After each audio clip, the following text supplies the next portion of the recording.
ready to go. Father Ken probably doesn't need too much introduction to most of you because he served here once, 5 years ago. Twice? Okay. 3 times. And he is, I imagine you read his bio in the bulletin, just some highlights from that. That he was campus minister for a long time at St. Thomas at the parish center over in Kalamazoo. But he's done a lot of work in working with trauma, particularly psychological trauma, and also many other duties in the diocese, including where I have some contact with him these days through the marriage tribunal in terms of doing annulment cases and that.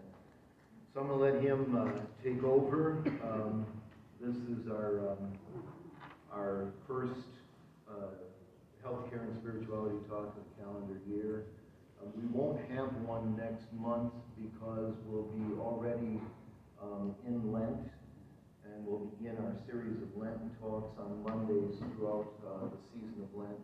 We'll pick up with the healthcare talks again in April and May, so you can kind of look forward to that. Thank you. Yeah. Father Ken. All right, thank you. Good job. It is nice to be here. It's like coming home. I always love these intros now that I get because it's like I start to hear my eulogy. What are they going to say when I'm gone? So I'm going to start with my presumptions. What's my basis for all this and where I'm going? What are my presumptions?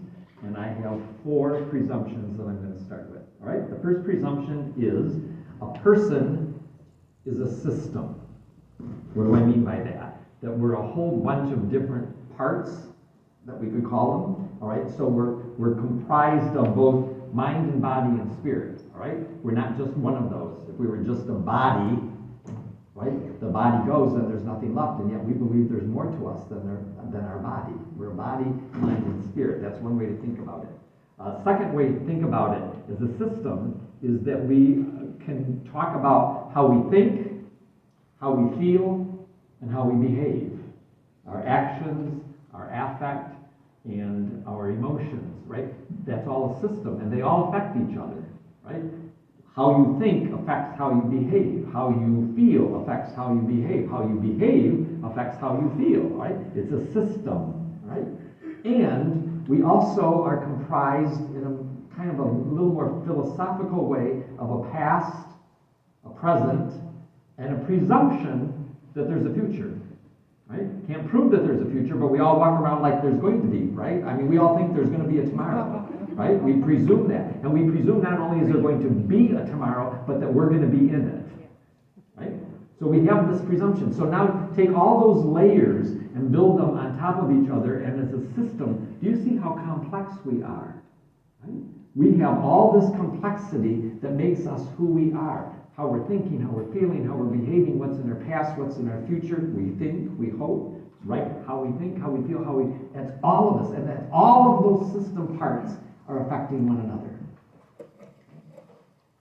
Second presumption.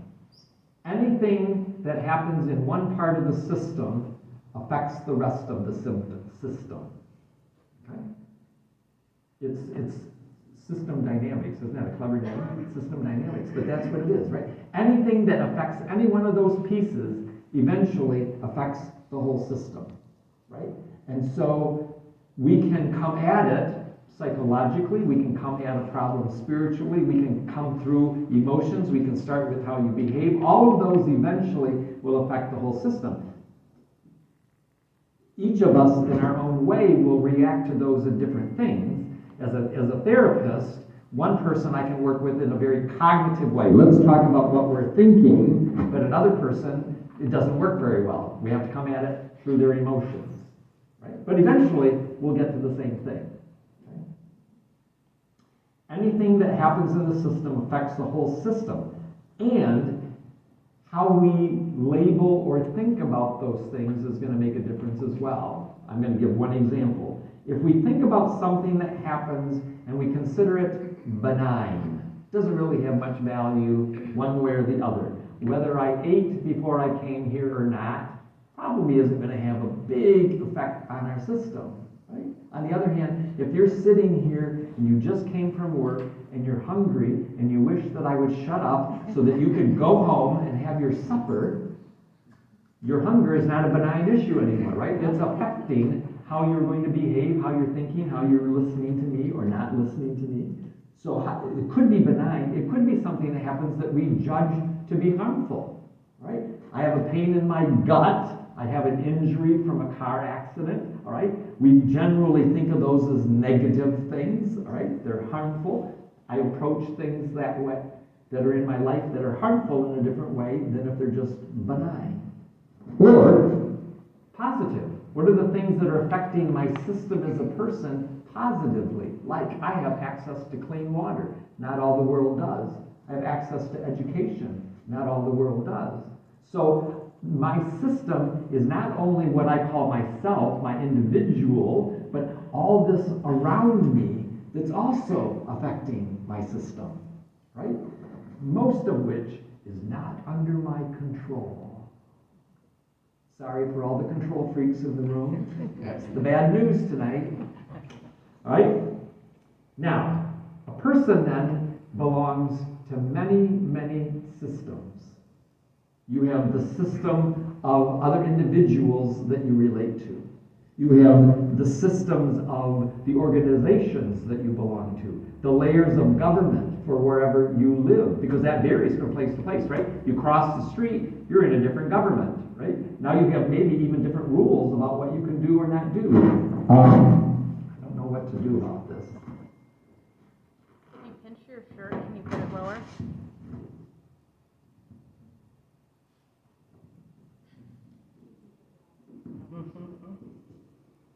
You're loud, so you don't really. My sweater is too thick.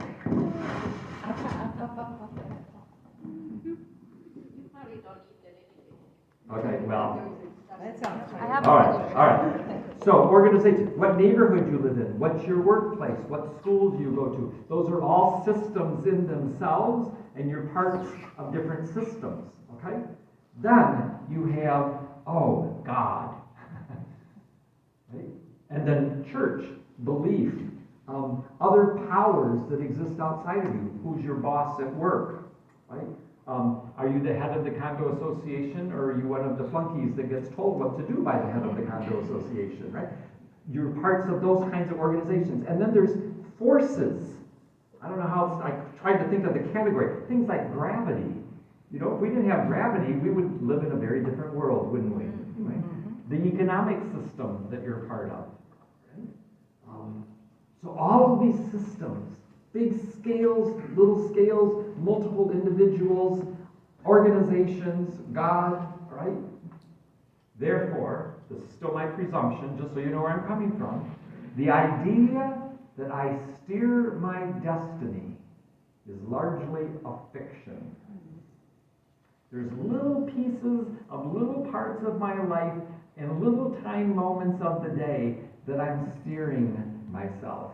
And most of the time, I'm responding, reacting, and living in other forces that are working on me, in me, through me, around me. Right? We're not in charge of ourselves in the world, right? Sorry. Right? So those are my presumptions as we start. We are a system ourselves. Anything that happens in our system impacts the whole system. We're actually part of many, many systems that are all affecting us, and we're affecting them. And the idea that, therefore, that I steer my destiny, that I'm in charge of how my life goes, is largely a fiction. I wrote, rather I am pushed, shoved, ignored, and then I can react or not react to what's happened or not happened. And so the idea that there's cause and effect is really a myth. It's true in little tiny ways, but mostly it's not true because our life is so much more complex right? So when I hear someone say, and I'm just going to make something up now, so,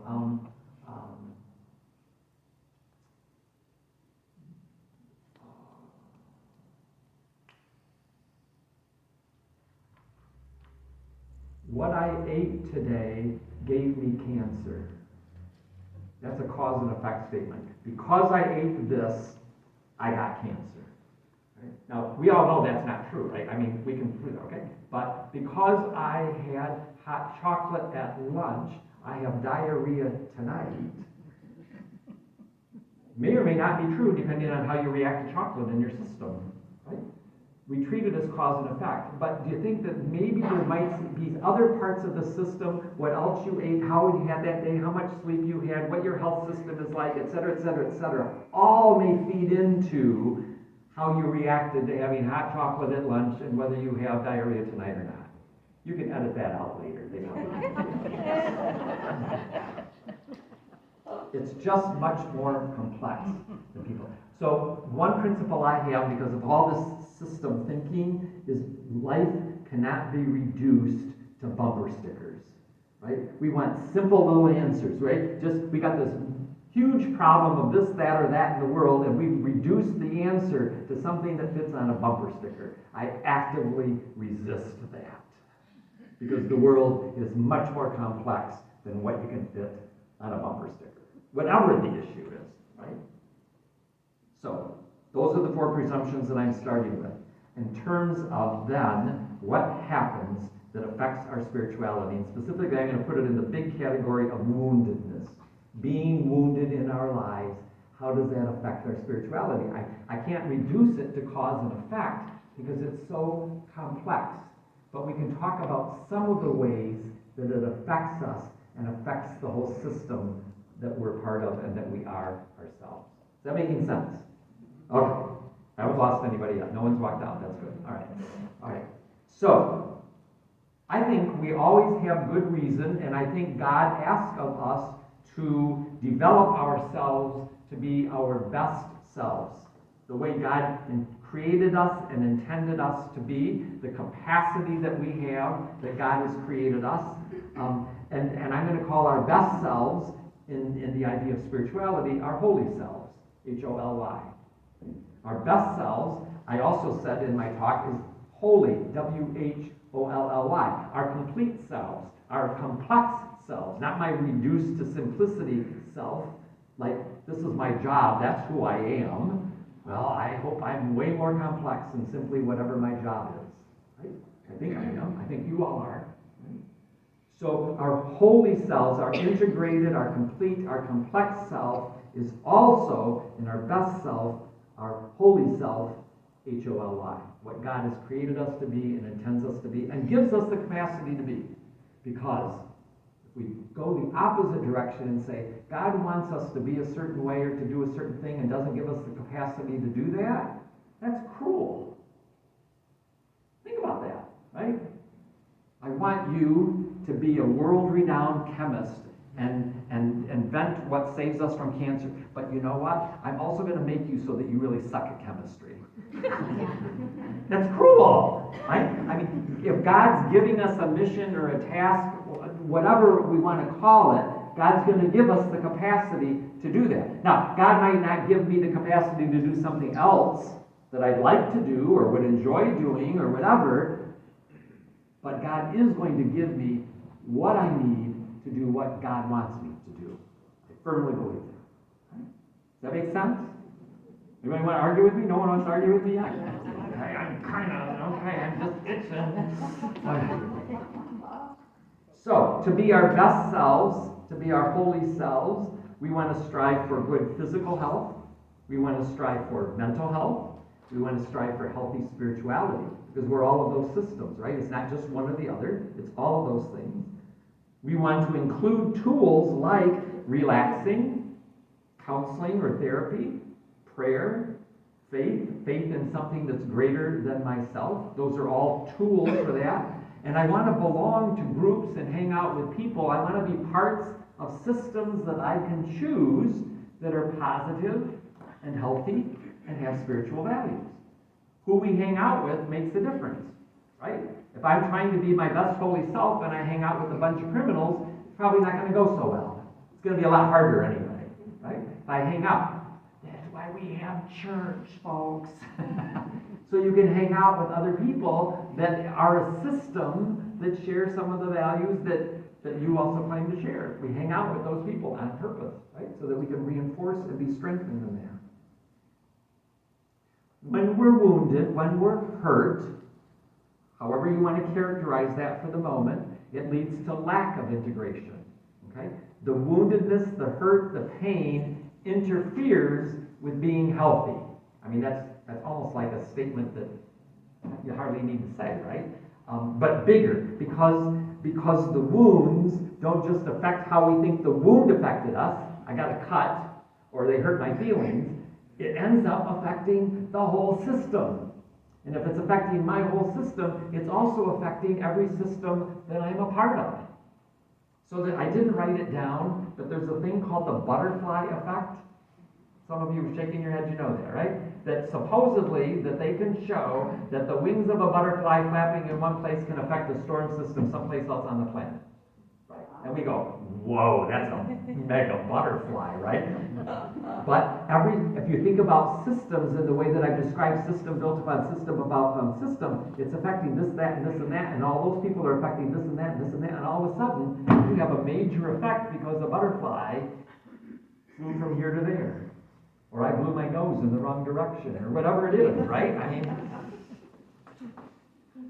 we're all one huge system. And then, if you really, really want to make it big and blow your mind, think about how we're the planet and we're like a pebble of sand in the universe, right? I mean, we're nothing. We're nothing. When they start talking about billions of universes.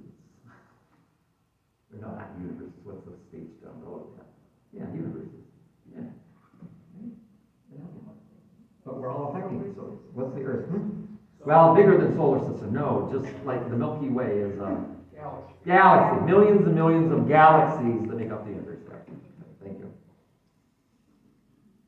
So, how does this happen? How does this lack of integration happen? I'm going to give you a couple of models of ways to think about it. One is within ourselves, we experience a split when we're wounded between head and body.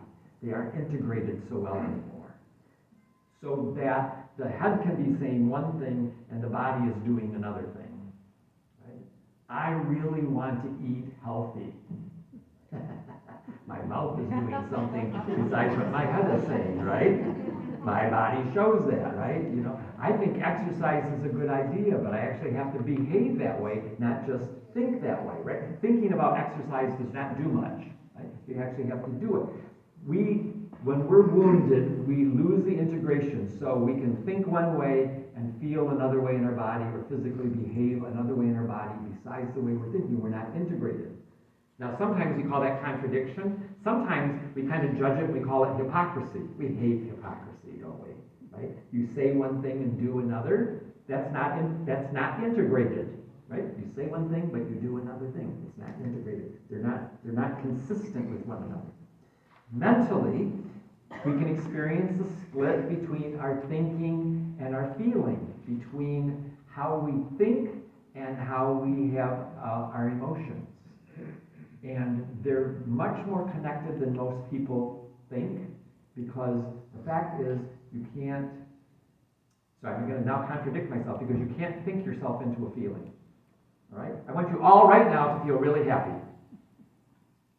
It doesn't work that way, does it? I want you all to feel real sad. How do you get there? If you say, right now I'm going to make myself really sad, how are you going to get there? You're going to think about something sad, right? Because you can't just turn on sadness. You can't just turn on happiness, right? You have to think to get there. It's a system. Imagine this was a whiteboard. Because we don't have one in here, all right? Right over here is our behavior. And I'm going to use lots of words for that. Our behavior, our actions, our events, situations, all that's here, right? And then over here, we have our feelings and our emotions. And I'm going to use those words interchangeably right now. Okay? And this is the way we generally talk when this happens, it makes me feel this way. Right? We heard that, right? Or when you say this, it makes me feel this way. Or when this happens, I feel this way. And we treat that as cause and effect. Right? It's not really true. Not really true. Because, well, I'll prove it. Okay. You okay? So I'm going to use you as an example. All right? Now, let me just tell you, this isn't true about them. Okay? I'm just making this. They have no idea this is coming. I'm just laying it on them. All right? And you can just tell me, stop, back off. I can't handle this. Okay? So I'm over here and I'm looking at these ladies and I do this. And if you couldn't see, I stuck my tongue out at them. Okay? Mallory, now remember, they don't know any of this is coming, so don't pin it on them. It's all me, right? Mallory thinks that is the most unprofessional thing that she has ever seen. She did not come here to have some idiot that she's never seen before stick his tongue out at her. Why should she sit here and put up with this? She's pretty angry right now, and she might just get up and leave. Okay? You, on the other hand, think I'm kind of cute. To dream the impossible dream, but I said it was all on me. So she thinks I'm kind of cute, and she's kind of looking for a relationship right now, and she might thinks I might be hitting on her. So she's kind of exciting that maybe something's developing right here. She's looking forward to the coffee break, and maybe we could get together and see how this goes. All right. So she's kind of excited right now. All right. Margaret knows, because we talked just before the session started, that I'm having an allergic reaction right now, and it makes my tongue itch. And so sometimes I scratch my tongue with my teeth because it makes me feel better. So she knows that I'm not feeling very well right now, and she's having some empathy for me because she knows that I don't feel well. The situation, the event, is that I stick out my tongue, right? If it's cause and effect, they should all have the same feeling, but they don't. One is angry because I'm unprofessional. One is excited because she thinks I'm hitting on her, the poor thing. And this one is having compassion for me because she knows that I don't feel well. What's the difference in all of them? It's not the situation or the event. It's how they think about the situation or the event. One is thinking it's unprofessional, one is thinking that I'm hitting on her, and one is thinking he doesn't feel well. And how they think about the situation determines how they feel. Angry, excited, compassion. Making sense? We're all doing that all the time. Right? This has nothing to do with woundedness or trauma or anything like that. It's like cognitive therapy 101, right? How we work. We're all doing that all the time, right? It's not just that we're responding to the event, it's how we think about the event or the situation or the person or whatever that determines our feelings and how intense our feeling is, right? So, going back to you in the middle, right? Not only does she think that I'm hitting on her, but she is so incredibly desperate to have some man in her life, even a 70-year-old priest who's celibate. She'll do anything. You see that her thinking would also influence not only how she interprets my behavior, but how intensely she feels it. Right? As opposed to, I'm not that desperate. She's not going to have the same intensity of feeling, right? Because she met 3 other guys today and she's trying to decide which one she's going to go out with. Do you see what I'm saying, right? So the thinking is absolutely crucial. How we think about situations has so much to do with how we feel. And then it all goes back to how we behave. Because how are we going to behave based on our feelings? Mallory's going to get up and walk out because she's angry, right? She's going to wait for the coffee break and head towards me and get me in the corner as soon as she can and get something in the calendar, right? You see what I'm saying, right? This is a system. We're all doing this all the time. We're moving between thinking and feeling, behaving, and it's a system, and all those parts are affecting the other parts. And when something in that system gets awry, or isn't accurate, or gets intense, it affects the whole system. So when we come up with false conclusions, for example, which is a way of thinking, I'm going to use a whole bunch of words for thinking now. Judgment, assumptions, presumptions, survival rules, the way our family does things, right? This is the way it's supposed to be. Those are all just different ways of saying thinking, right? How we're thinking when it gets off, when it's inaccurate, affects the whole system and what's going on around us. And when we're wounded, it really affects our thinking. Just in really general ways, for example, when we've been wounded, one of the things that we try to do is figure out how not to get hurt again. Right? So how am I going to not get hurt again? I'm not going to do this. I'm going to avoid that. I'm never going to see this. I'm never going to say that. Whatever it is, we figure out ways that we store in our head like survival rules so that we don't get hurt again. But sometimes, especially in childhood, we come up with false conclusions. So someone hurts me when I'm a child and the person has red hair. Now I'm living by a rule that says you're never going to be safe with anybody who has red hair. Well, that's a false conclusion. It's a common conclusion to generalize out of something specific, right? But we take that, we're going to get into this more later. Do you see how that would affect? All right. So now if I have that rule in my head, got to be careful if there's any red-haired people here because they're not safe. Oh my God, the camera person. Lord knows how she's going to edit this thing, right? Don't The worry, whole I'll be thing is careful going to be a tomorrow. big speech about diarrhea. I just know how that's what she's going to do to me, right? Because you can't trust red-haired people. You place high value on my editing skills. Yes, well, yes. So between thinking and feeling, between the head and the body, and between holiness and sin. We move into a different category for spirituality, but it's all about behavior, isn't it? How do I behave that makes me holy or wholly integrated? And how do I behave when I'm not integrated? When things get skewed, when the feelings get intense, the behavior tends to be intense or stronger or more erratic or lots of different ways, right? It's going to tend to go in a direction. When I'm trying to protect myself, how I'm going to protect myself, it's going to have more intensity. Now, the good news, because this is about spirituality. The good news is God always desires our healing. Okay? This is not God who says, once in a while I'm going to dole out a little bit here and there. I believe God's entire being is oriented towards our healing. And that's the way our bodies, when they're functioning, are designed to work, aren't they? Our bodies are not designed to disintegrate. Our bodies are designed to respond to woundedness and to heal. Right? I did not have to train my body for the blood to coagulate and scar and heal. It knows what to do. Okay? If my system is basically working well, that cut will heal. Right? God designed us that way.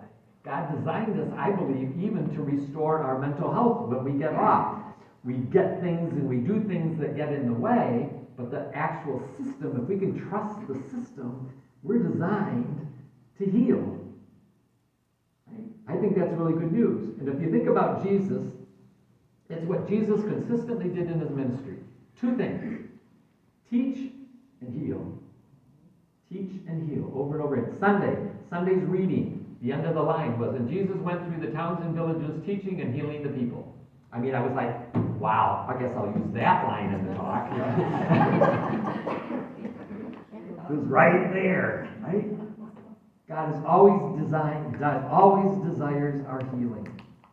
But if I have some messy thinking up here that says things like, well, that's true for other people, but not for me.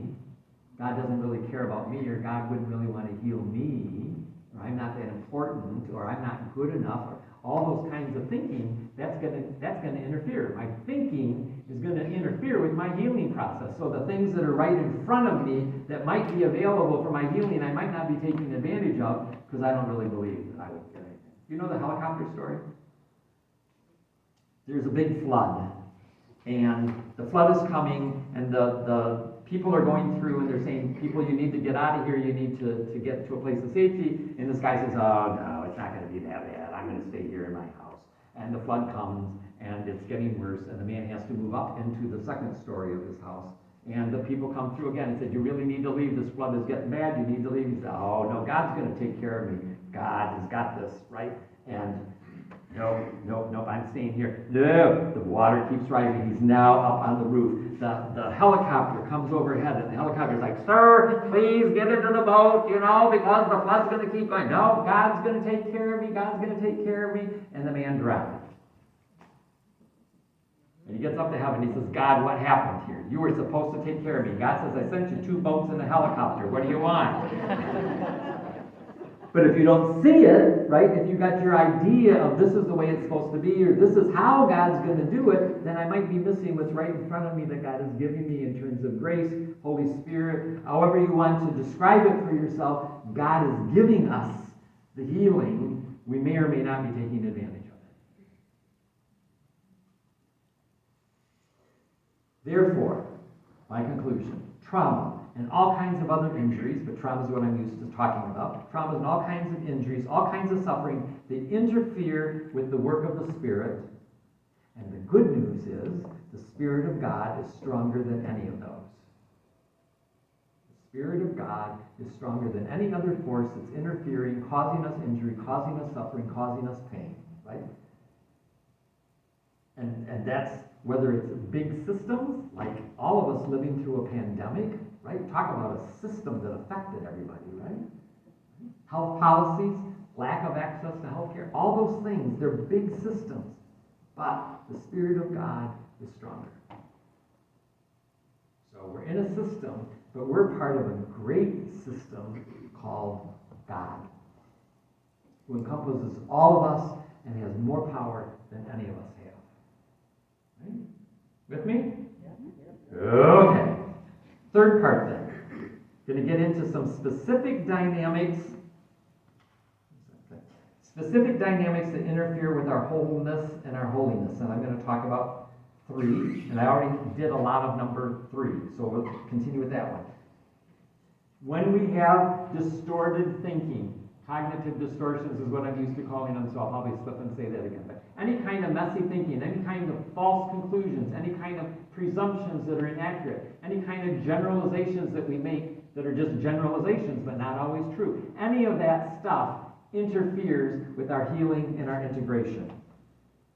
And so we have to constantly work at trying to live accurate, truthful lives. And I'm not talking about just lying. I'm talking about really living in an integrated, honest way about what's going on, what people are saying, whatever, and not let it get distorted. For emotional health, it's going to reduce and release the emotions, right? Instead of letting them get built up or letting them explode, and then when they explode, you got all kinds of problem behavior when our feelings explode, right? All right? Instead of doing that, it's going to release and decrease the intensity of our emotions. It's going to move us out of child patterns of thinking. 4 consistent elementary school teachers checking in here, all right? 4 patterns of childhood thinking. 1, black and white thinking. It's either this or this. Okay? You're either my friend or you're my enemy. I love you or I hate you. All right? It's black and white thinking. Folks, in between black and white thinking, there's all this gray. Right? There's not 2 colors in the world, black and white. Right? When I have some people that I've known well that come to me for confession and they're black and white thinkers, this is their penance. I say, I want you to go to the paint store and I want you to get one of those paint chip cards that has gray on it. Get 2 or 3, get even different ones and lay them around your house. That's my penance, Father? Yep. Why? I said, because I want you to remember that there's a lot of gray and not just black and white. We really make our life very hard when we try to make everything fit in the two extremes. Right? What happens in childhood trauma, what happens for children, because it's part of childhood thinking, is they're caught in this situation. I have someone that I need, maybe love, respect, but mostly I need them for survival. We're going to call them parents, right? Just to simplify, right? These people that I need, and they're necessary for my survival because I'm a child and I can't take care of myself. I can't provide my own housing. I can't pay my own bills, et cetera, et cetera, et cetera. Okay? I gotta have people to take care of me.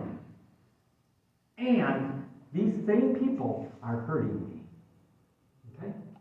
Now I'm caught in this situation. I need them for survival, and in order to survive, I need to get away from them. Right? They're toxic. They're dangerous. Okay? In the extreme. Okay?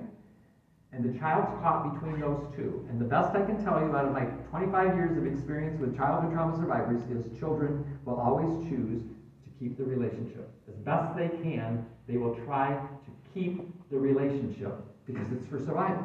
So is this, but they got to choose one, survival or the other, and they choose this one. I'm going to try to stay in the relationship. I'm going to behave the best I can, change whatever I can, so that I can keep this relationship. Okay? And they'll strive mightily to do that as best that they can, knowing that they're children.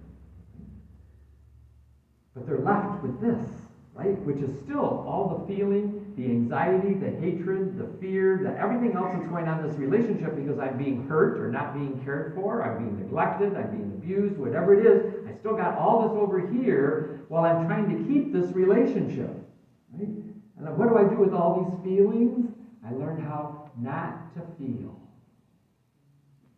Don't feel. It's too confusing. How can I stay in this relationship when I have all this feeling, right? It's hugely confusing, right? It's confusing for adults. It's even more confusing for kids, right? How can I stay there? But they're going to try to stay here, and so they have to learn not to feel as best they can in order to stay attached in the relationship. Is this making sense? Okay? It's really the underpinning dynamic of abuse and neglect. And it's the answer for those of us who are ever on the outside saying, why did you stay? Why didn't you do something? Why didn't you go? Because they can't.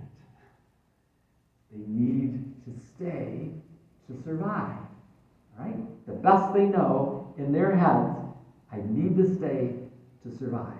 That's why they don't go. That's why they don't tell. Right? And we have to have compassion and understanding for that instead of finger pointing, you stupid little kid, why didn't you just tell somebody and get out of there? Because that threatens everything about my survival. Does that make sense? Okay. So we understand that, and we understand then why they do their best to learn not to feel, not to have emotions, to do whatever they can to cover up their feelings because they're so big. When they let them go, then they tend to have behavior that's big, and then the behavior that's big gets them into trouble. Don't you talk to your mother that way. How dare you? Blah, blah, blah, blah. Okay, all that kind of stuff that gets thrown back at them. And so you learn, right? If I learn not to get angry at my dad because my dad hits me when I show anger, I learn how not to get angry real fast, don't I? It's the way to survive. Don't get angry, because if you get angry, you get hit. So you learn not to get angry. These two dynamics of attaching and detaching, of attaching and avoiding feelings, these two dynamics that are both for survival, then get carried right into adulthood. They don't just stop as soon as the incident or incidents or relationship is over in childhood. They keep going because they become stored in us as our survival rules, the way to get through life. So it doesn't just become avoid this person, it becomes never get angry. That's now my rule in life. That's my rule in the workplace, that's my rule in school, that's my rule with my friends. No matter what, don't get angry, because it's really dangerous if you let your anger out. That's what you learn. So that's how I survive.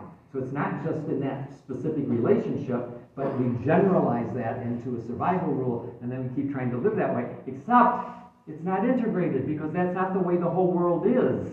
It's the way that relationship was, or the way that situation was. But we've made it into a bigger rule, and now we're losing our integration, we're losing our wholeness, because we've made it into a big rule because of the distorted thinking, and now it's affecting all my feelings, and it's affecting my behavior in all kinds of situations, and the whole thing's kind of crumbling. Now, that's big picture.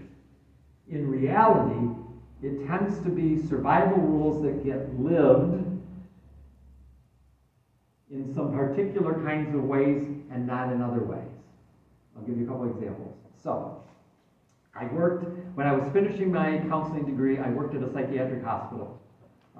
I like to say I was in the psychiatric hospital, but then everybody makes other presumptions, and it's not true. So, I worked at a psychiatric hospital, and I lost track. I was giving some examples.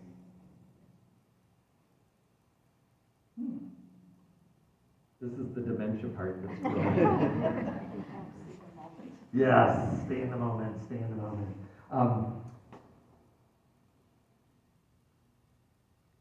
What was I going to give an example of?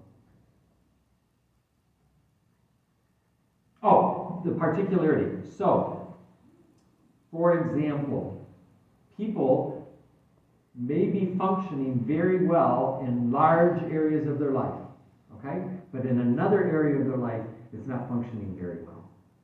So 2 examples from when I was at the psychiatric hospital. None of these people belong to St. Philip Parish, all right? So don't think you know who it is, all right? So one was the CEO. She was a patient at the hospital. She was the CEO of a multi-million-dollar corporation, right? She's functioning fine. There's no reports from the board that there's mental health issues or anything like that. However, when she became stressed, she began to fantasize, and she would play softball games by herself in large rooms. So she would pitch, then she would run, she would bat, she would run the bases. That's how she de-stressed. She was totally ungrounded in the reality of the time and what she was doing, because she was so absorbed in playing softball with herself. Right? Family life was fine, business life was fine, but could not handle anxiety. Another one, this woman, she was the head of department of cardiac surgery at a major metropolitan hospital. Another city, another state. You don't know her. Okay? So, and functioning fine again. Functioning fine at work. However, at home, her life at home consisted of playing with her dolls. When she was at home, she was somewhere between 6 and 8 years old. Right?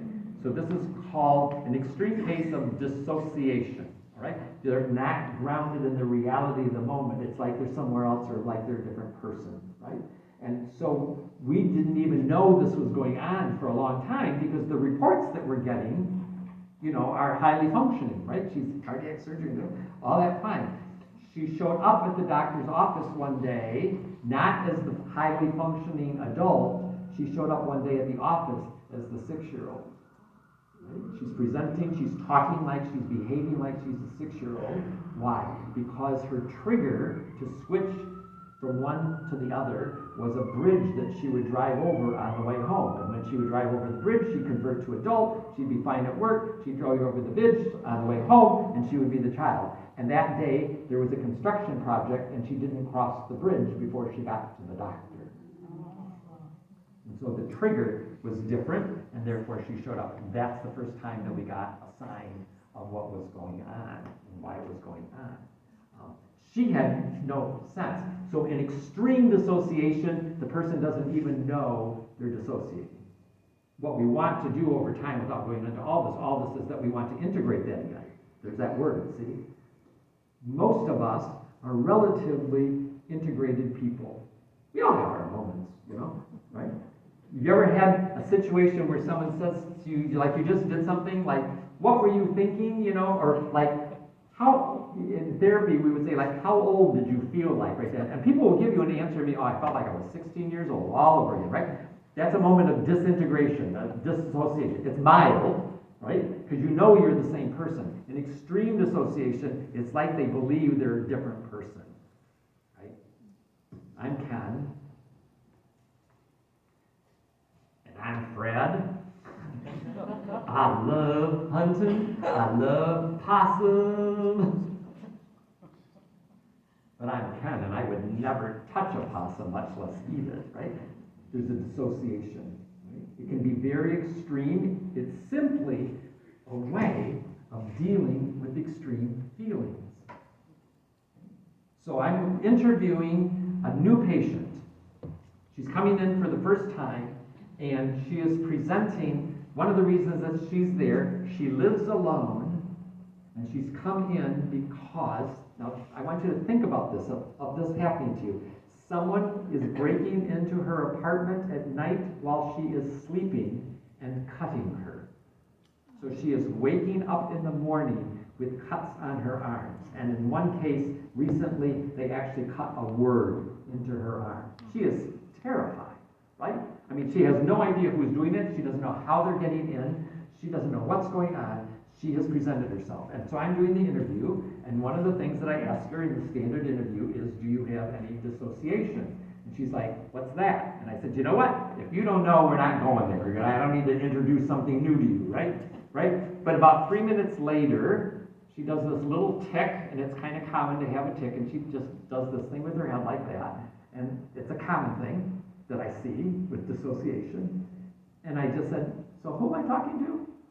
Which is a dumb question if you think about it, right? Who am I talking to? And the person gives me a whole new name. I said, well, tell me about yourself.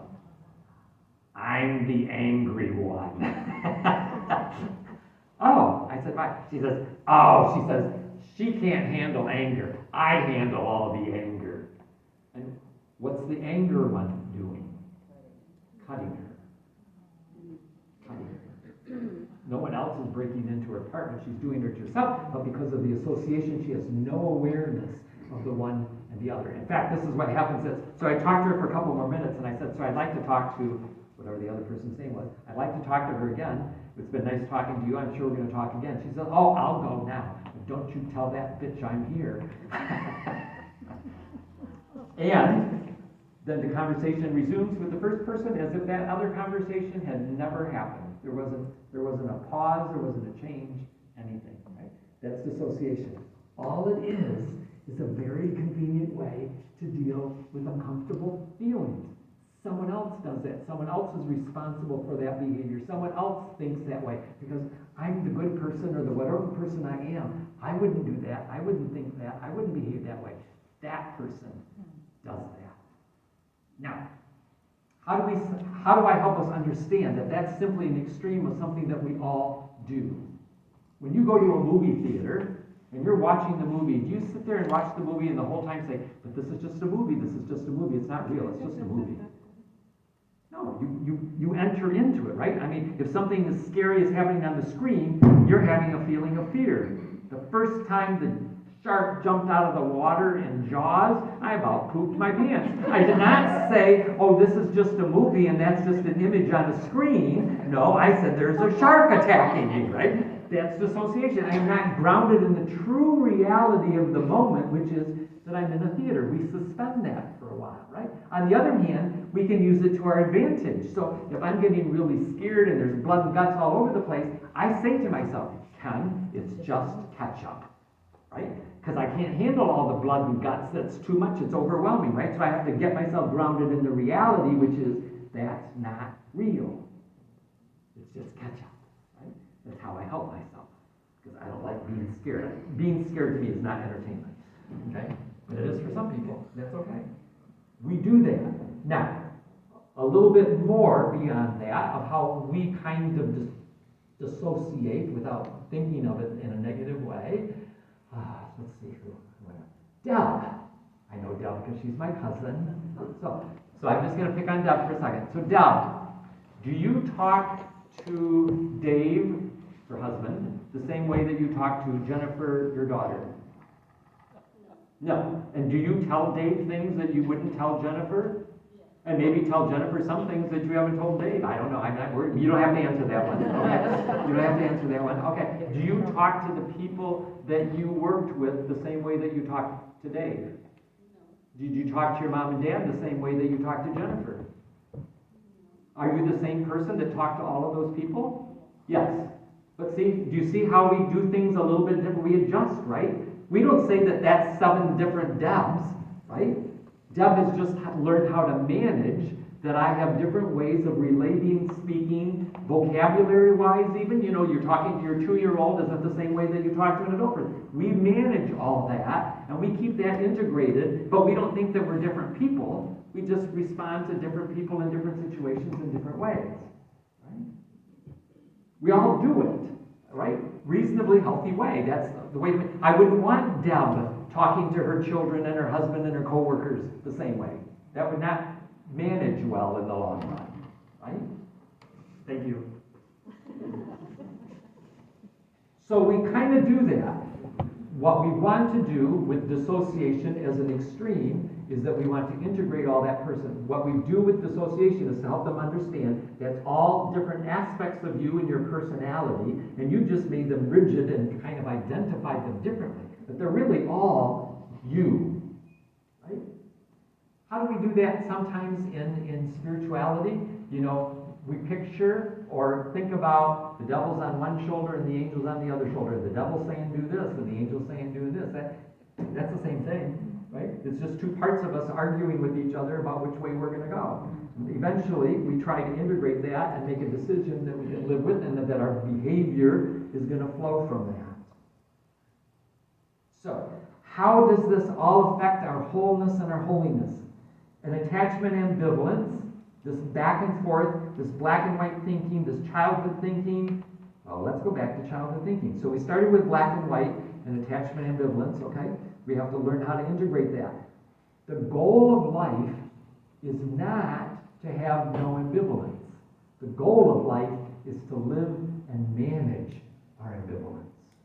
All right? I'm not calling on anybody. I'm not even going to look at anybody so you don't think I was talking about you, right?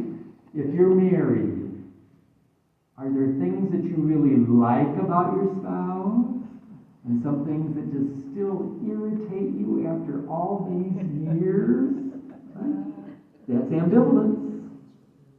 Right? I'm not asking anybody anything. I'm just, okay, I'm going to open my eyes again. Okay, right? That's ambivalence, that you have more than one feeling about the same person. And you have to learn to manage that if you're going to have a relationship, because no person is going to be perfect for you. Right? That's another big myth that we live by. You know, the perfect spouse. There is no perfect spouse. Sorry. You have to learn to manage it. For mental health, you have to learn to manage ambivalence, and we call it other things like nuance. Right? It doesn't fit on a bumper sticker. Complexity. Right? You have to acknowledge that it exists and live with it, and not try to get rid of it in your life so that everything can just be black or white. Because it's not going to land there. There's a lot of gray. A lot of gray. When I was studying in Canada, I was having a dinner party for priests. And we got into some kind of discussion about the church. And this priest said something that I didn't agree with. And I said, that feels, and this was like before I knew any psychology or anything, I just said, that feels very black and white to me. I think there's a lot of gray in the world, you know? And the priest says, and I won't do it, at the top of his voice, yelling at me and finger pointing, that is exactly the kind of thinking that I'm talking about, and the Catholic Church is not going to be safe until people like you are dead and buried. That's black and white thinking. Okay? You see how there's no room? There's no room in there, right? That's the kind of thinking I'm talking about. The only way to feel safe is to have black and white thinking. Mental health, we have to acknowledge ambivalence and nuance and complexity. And for spirituality, okay, I'm going out on a limb now, all right? We have to acknowledge that we have ambivalence toward God and ambivalence towards the church. Ooh. Right? Here's how I hear, in a general way, ambivalence towards God. Yes, of course I want God in my life. Of course I love God. And I want to do whatever God says, but not that, not right now. And please don't ask me to do this. Right? But I want whatever God wants. But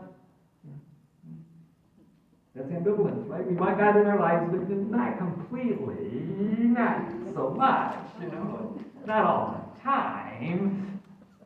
That's ambivalence, right? Ambivalence towards the church. Things we like about the church, things we don't like about the church. It is, among other things, a human institution. Okay? It's got human beings working in it, and none of them are perfect.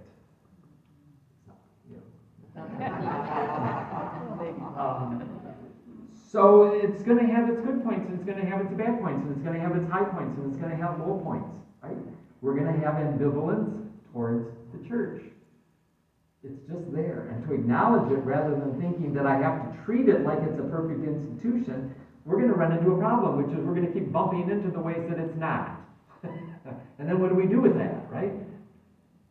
One of the ways that people support their black and white thinking and supports their thinking is I collect all the evidence that supports it and I ignore all the evidence to the contrary. Okay? So I can keep thinking whatever I'm thinking, I can keep holding on to whatever conclusion I'm holding on to, because I'll just keep collecting all the proof that shows that I'm right, but I'll ignore everything that gets in the way of that. When we avoid feelings for emotional health, we stop avoiding, we stop denying, we stop substituting. Oops, ow.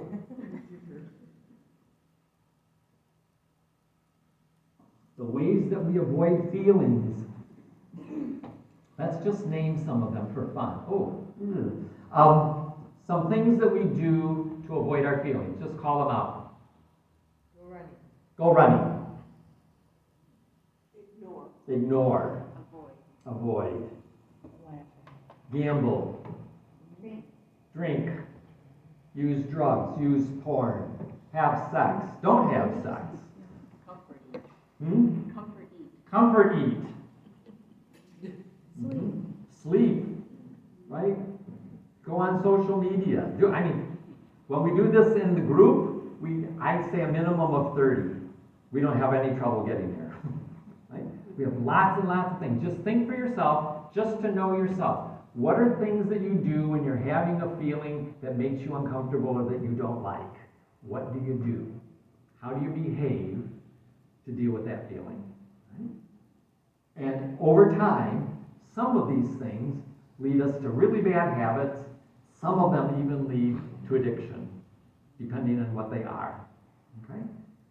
But underneath them, I think they all fit under one umbrella, which is ways to avoid my feelings. And most people are pretty good at it. It might only be certain feelings, right? It might not be all feelings, but in general, if we're good at avoiding feelings, it tends to affect the whole system and not just, we think we're just avoiding anger, we're just avoiding sadness, but in fact, it really affects the whole system. So that generally, we're losing our capacity to feel. The best example, it's not the best example, but the best I've come up with so far, is if I have a rubber band, a big rubber band, and I stretch it, okay? Now, I want this end to stay tight and taut, right? It's stretched, but I want this end to relax. Okay? What, Pat? It's not going to happen. It's not going to happen, is it? Why? Why?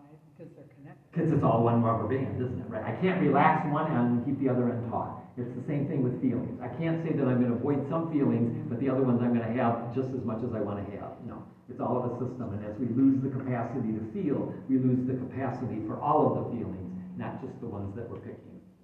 The other thing that we do is that we can substitute one feeling for another. In the hospital, the most common was not a spectrum between happiness and sadness. It was between sadness and anger. That we use sadness to cover up anger, or we use anger to cover up sadness. It's a spectrum, right? So how does that show up? When I'm using sadness to cover up anger, it's a common thing that can result in depression. That's not all depression, but some depression is the culmination of using the sadness to cover up the anger. I don't want to feel my anger, and so I'm using my energy to avoid that powerful feeling of anger, and I get less and less energy, and it comes through as depression. Making sense? Okay? It's not all depression. There's other causes of depression, but it's one. I'm avoiding feeling angry, and so what shows up is sadness, which can develop into depression. Okay? So one thing that would happen in the hospital is the client would come in, and I'd say, like, how do you experience your anger? Oh, Ken, I gotta tell you, that's the one problem I don't have. I have no anger in my life at all. Yeah, but you have major depression, all right? It's not proof yet, all right? But it's certainly something for me to look at. I don't know anybody in their life that doesn't have reasons sometimes to feel angry. The other way is that they sometimes use anger to cover up the sadness. I don't want to feel the sadness, and when I have anger, then that gives me some power. You know, when you're sad, you're kind of, you don't have much energy, and you can't do anything. But if I got anger is energizing emotion, right? It has a lot of power to it. And so this woman was sitting in my office, and she was a person that I knew avoided her sadness. And one day I'm watching her, and we're starting to talk, and she is starting to talk slower and with more pauses and quietly, and she's kind of slumping in her chair, and I'm looking at her face, and it's getting softer, and I'm looking at her eyes, and I can see the water like right there on the eye, and I'm saying, oh my God, this is the day I think she really got mad.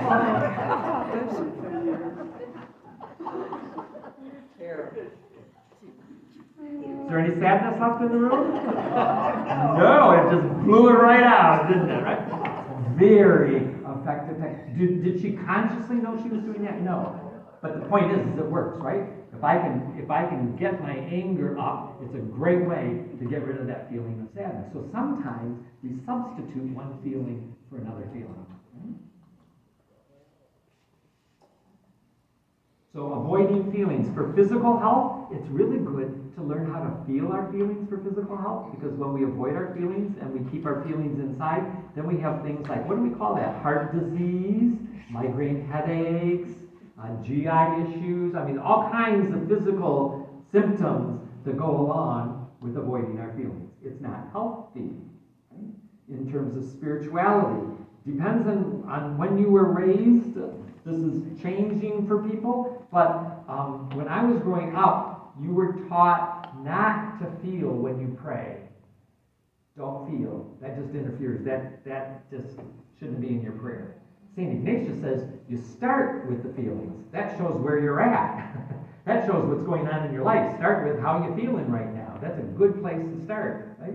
But others were taught there's no place for feelings in their prayer, right? Not a very healthy spirituality. In the Catholic Church, I'm going to make a gross generalization here, but our worship and our prayer tends towards the rational, the cognitive, the thinking, and that doesn't appeal to all personalities, right? Some people are leaving the church because they're looking for some emotion. They're looking for some feeling in what we're doing, and not just rational and cognitive, right? We're all different makeup of that, but that's one of the things that happens. And so if they're leaving the Catholic Church, sometimes they're going to someplace like a charismatic church, right? They want some feeling, right? Let's show some emotion here. In terms of the cognitive distortions, for emotional health, it's going to reduce and release the intense emotions. It's going to get us out of this childhood pattern. Okay, so I said black and white is one.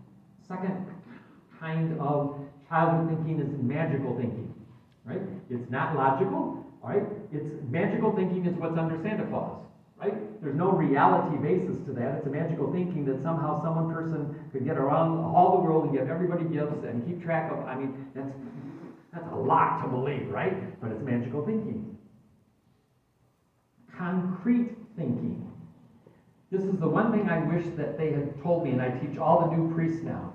When you're preaching with children, they are concrete thinkers.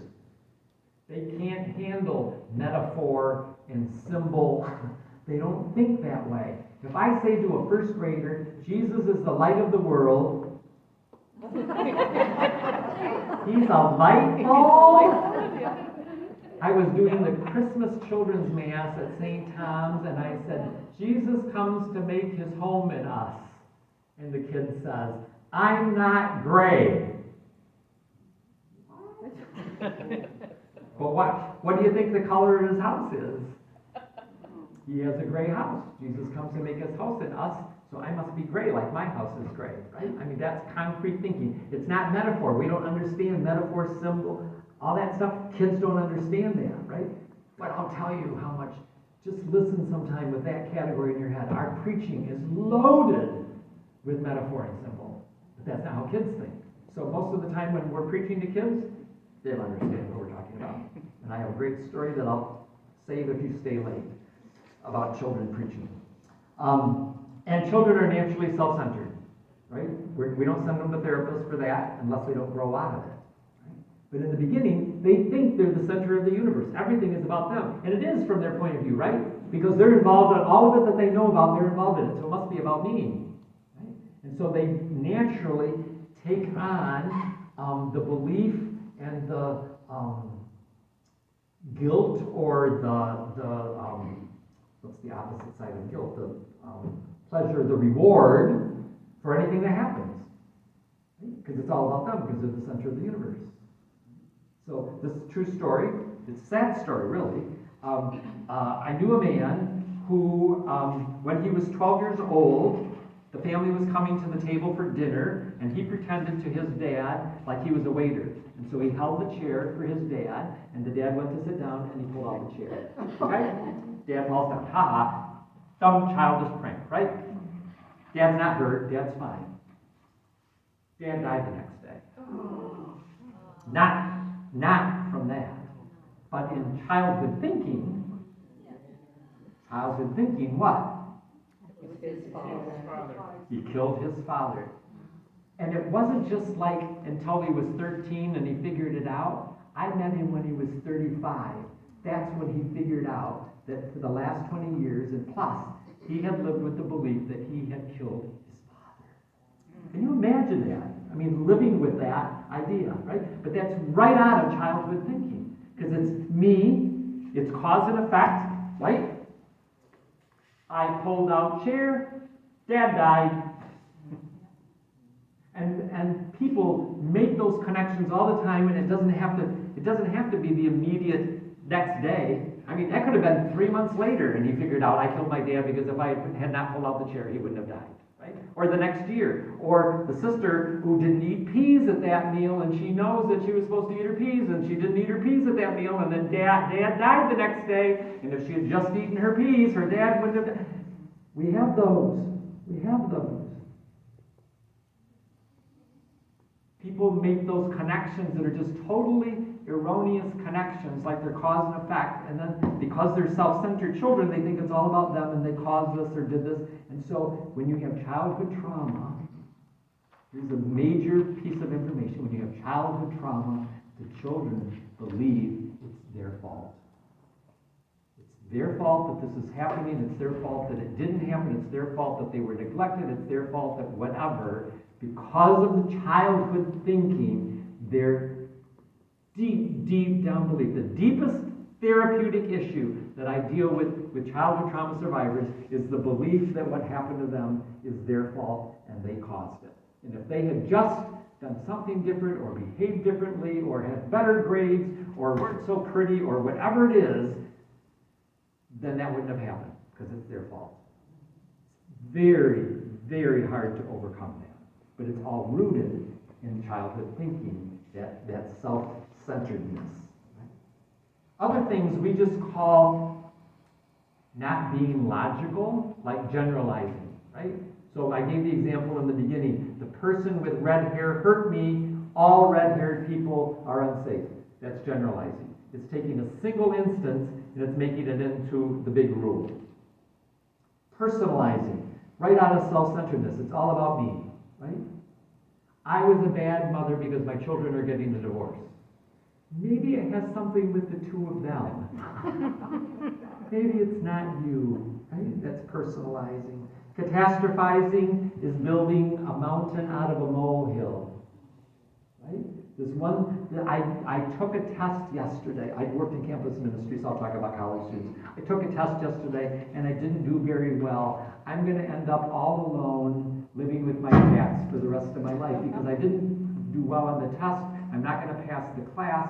I won't have the classes for my major. I won't graduate. I'll have a low-paying job. No one will ever love me, and I'll be alone with my cats for the rest of my life. How is their studying going the night before the test? Because it's not about passing the test, is it? It's about not living alone for the rest of my life. No one has cats.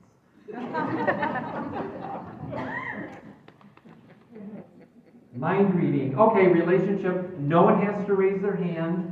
Mind reading. Major issue in relationships. And it goes in two directions. You're going to be my partner in this relationship of mind reading, okay? Just so it's easier to imagine.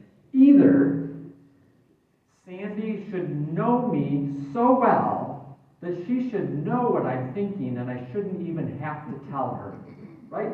If she really knew me and she really loved me, she'd know what I want for Christmas and I shouldn't have to say a thing. And if she's even asking me, then that just shows that she does not know me and love me very well because she can't read my mind. That's one kind of mind reading. The other way is, how dare you think that you can read my mind and know what I think or want?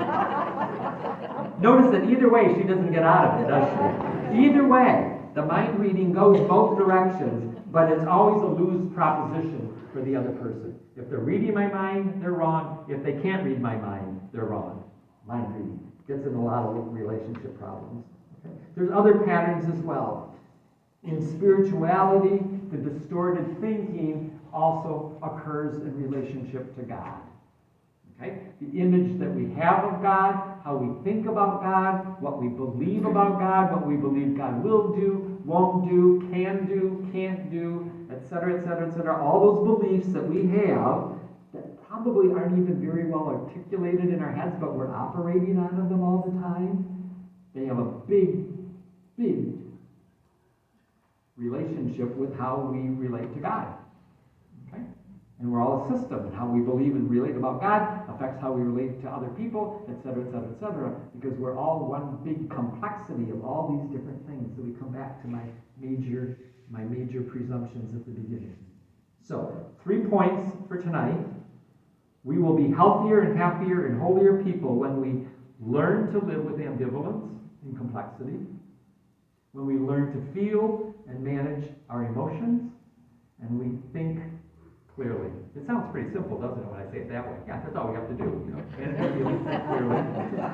Okay. Why did we bring him in again? So that's what I have to say. I'm going to end with the song, but I'm going to save the song till we're done. So if we have questions and answers, and I know that I'm way past my time, so if you have other things to do or you haven't had supper yet, you need to get out of here, that's fine. But I'm glad to stay and have some questions and answers too. But, okay, you had your chance. Okay. While you're thinking of your questions, I'm moving into the Department of Shameless Advertising. All right. So I have 3 books that I have written. The first one is called You Have Set Us Free, and this is brief scriptural reflections from Holy Week. But then I tied them to an introduction to understanding how trauma affects people and the path out of trauma, based on Jesus' experience during Holy Week. All right.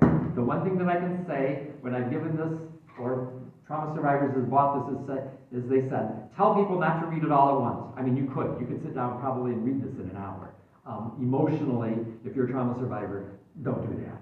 Okay, it's too much. That's what they keep telling me. Take it in little pieces. Think of this as like a book of Stations of the Cross for trauma survivors. Okay? That's $10. It says $9.95, but the nickel goes into my retirement fund. The second one is called Conscious Contact with God, and basically I edited God by taking the 150 Psalms and rewriting them with vocabulary that comes out of 12-step programs for people that are in addiction recovery programs. So for instance, the Psalm might say something like, you have led me to salvation, and this book says you have led me to sobriety. Or you are the path, instead of the path to holiness, you are the path to recovery. It uses the vocabulary because in the 11th step of 12-step programs, you know, I'm talking about like Alcoholics Anonymous, Gamblers Anonymous, etc. In 12-step programs, the 11th step is to maintain conscious contact with God. But lots of people have no religious or faith background, and they get to that and they're like, I don't know what to say. And now we have a prayer book, right? Which is the book of Psalms. We have a prayer book, and I've just taken the prayer book and said, let's make these prayers just a little bit more pertinent to the way you're used to thinking in the vocabulary that you already have to help you have conscious contact with God. Okay? Good reviews. Yes. And the last one, the celibate priest has written a book called 37 Myths About Marriage. Now, two things. One, first of all, I co-wrote it with Alan Hovestad. Alan Hovestad is a professor who started the Marriage and Family Program at Western Michigan University and is the former president of the Association of Marriage and Family Therapists. Okay, so he's got some credibility even if I don't. But my experience out of this comes from working in the tribunal for 20-some years, more than that, and reading about the history of marriages and why they didn't last, right? So I have a lot of experience vicariously of reading about other people's marriages and what they say and why they don't work. And so the myths, got my little chart up here? The myths are right up here in distorted thinking. Things about marriage. So just give me a number between 1 and 37. Just so I'm being arbitrary. 35. When your marriage is strained, seek advice from everyone who will listen to you. What was it, 16? 15? 16. 1-6. Always expect to do family rituals the way your family did them.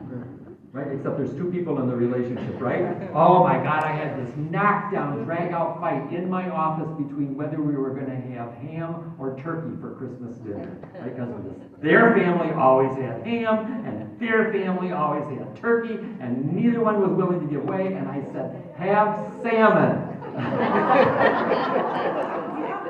Have a roast beef. The point is that we have these things in our head, we think the way marriage is, or it should be, or is supposed to be, or whatever, and then we live by it, except that they're really myths, and that's not really how it works, right? The history of your partner's relationships doesn't matter. Yeah. There's never disagreement in a happy marriage.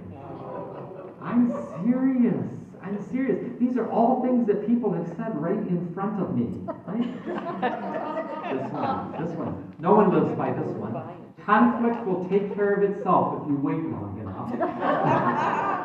It just magically disappears, right?